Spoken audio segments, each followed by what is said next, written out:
Mga kababayan, magandang araw po ng Lunes. Kamusta po kayo? Meron po tayong update sa lagay po ng ating panahon ngayong October 7, 2024. Pero bago ho yan, huwag niyo po munang kalimutan i-like at i-subscribe po ang ating YouTube channel. And pahit na rin po ng notification bell para ma-notify ko po kayo sa mga susunod po natin na latest weather update. Unahin na natin mga kaibigan, eto pong nakita natin or namataan na dalawa pong tropical depression or mahinang bagyo. Sa labas po ito ng Philippine Area of Responsibility. So ngayon, mababa naman po yung tsansa na ito ay pumasok sa loob po ng ating bansa at posible na rin malusaw within the next 24 to 48 hours. Pero magkagayon man, patuloy pa rin po nating minomonitor hanggat hindi po ito nawawala sa ating weather system. Sa ngayon po mga kaibigan, meron din po tayong minomonitor na isa pong low pressure area na nasa loob po ito ng PAR. Kahapon pa po ito natin nakita. Ito po may estimated pong layo na 100 kilometers dito po sa may bandang northwest of Coron, Palawan. Pero ayon na rin po sa pagtatala ng Pag-asa mga kaibigan ay maliit po yung tsansa nito na maging isang ganap na bagyo at within the next 12 to 24 hours ay posible na po itong malusaw. Magkagayon man, patuloy pa rin po tayo makakaranas ngayong araw po ng Lunes ng maulap na kalangitan. Ayon na rin po sa ating forecast weather condition, makinig po kayong mabuti mga kaibigan bago natin balikan yung LPA na ating binemonitor sa area po ng Metro Manila, Calabarzon, Mimaropa, Bicol Region po at Visayas, patuloy pa rin po tayo makakaranas yan ng maulap na kalangitan or panahon dahil pa rin po yan sa banta po nitong ITCC or Intertropical Convergence Zone. Pagdating naman po ng hapon at sa gabi, meron din banta ng mga isolated light rains and heavy rainfall. So mag-ingat na rin po tayo sa posible pong banta ng pagbabaha dahil kahapon simula po sa madaling araw hanggang sa gabi tuloy-tuloy po ang pag-ulan. Yung ibang lugar sa Metro Manila mahina pero tuloy-tuloy naman po mga kaibigan, which is nakakapangamba pa rin po yan. Samantalang dito naman po sa Ilocos Region po, Cordillera Administrative Region, Cagayan Valley, kasama na rin po ang Central Luzon. Asahan pa rin po natin ang masungit na panahon ngayong umaga po ng Lunes. Pero pagdating po ng hapon ay meron po mga isolated light rains and heavy rainfalls ang ating posibleng asahan. So madalang po yung maaliwalas na panahon. Kung umaraw man po, panandalian lamang yon, pero madalas po ay masungit or maulap ang panahon diyan po sa may bandang Ilocos Region, Cordillera Administrative Region. So pinag-iingat tayo sa posible din pong pagbabaha sa mababang lugar at gayon din po sa mga matataas na lugar.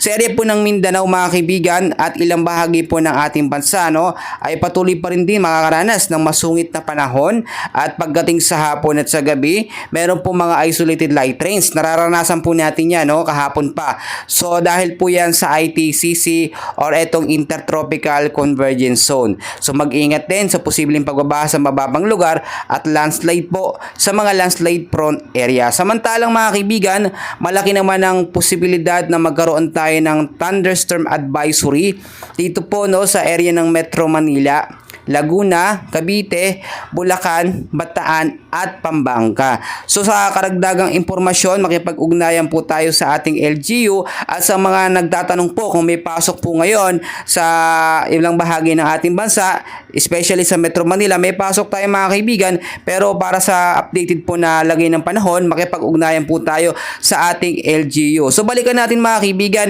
etong sinasabi po natin na dalawang bagyo or tropical depression na nasa labas ng PAR.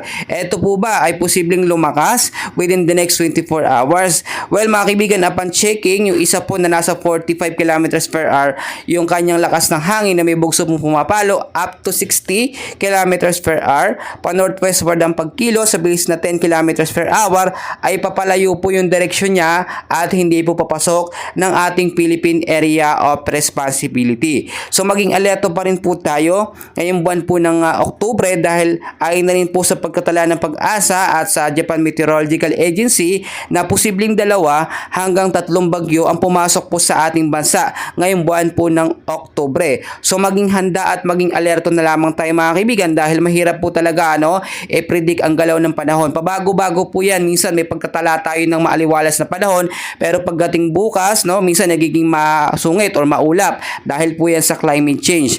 So mga kaibigan, kapag ganito meron tayong minomonitor ng sama ng panahon o tropical depression, dapat po alam nyo, kapag tropical depression, ito po yung signal number 1 na may lakas ng hangin na nasa 39 or 34 to 62 kilometers per hour. Kapag ang isa naman pong bagyo ay nasa tropical storm, yan po ay nung nasa signal number 2 na lakas ng hangin, which is meron pong 62 to 88 kilometers per hour. Kapag ang isang bagyo naman po ay nasa severe tropical storm, signal number 3 po kapag ganun mga kaibigan.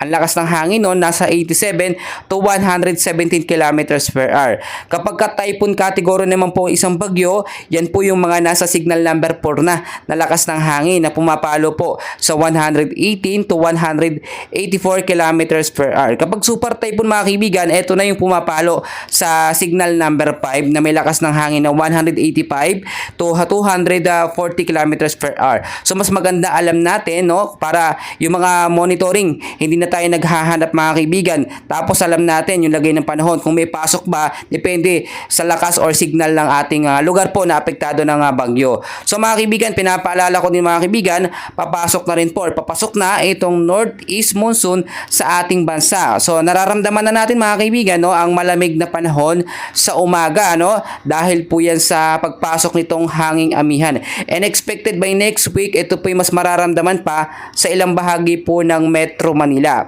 Ito pong northeast monsoon mga kaibigan, ito pong malamig na hangin na nanggagaling po or umiihip po na nanggagaling dito sa may bandang silangan po ng Siberia at China. Papasok naman yung hangin niya or paihip dito sa Southeast Asia.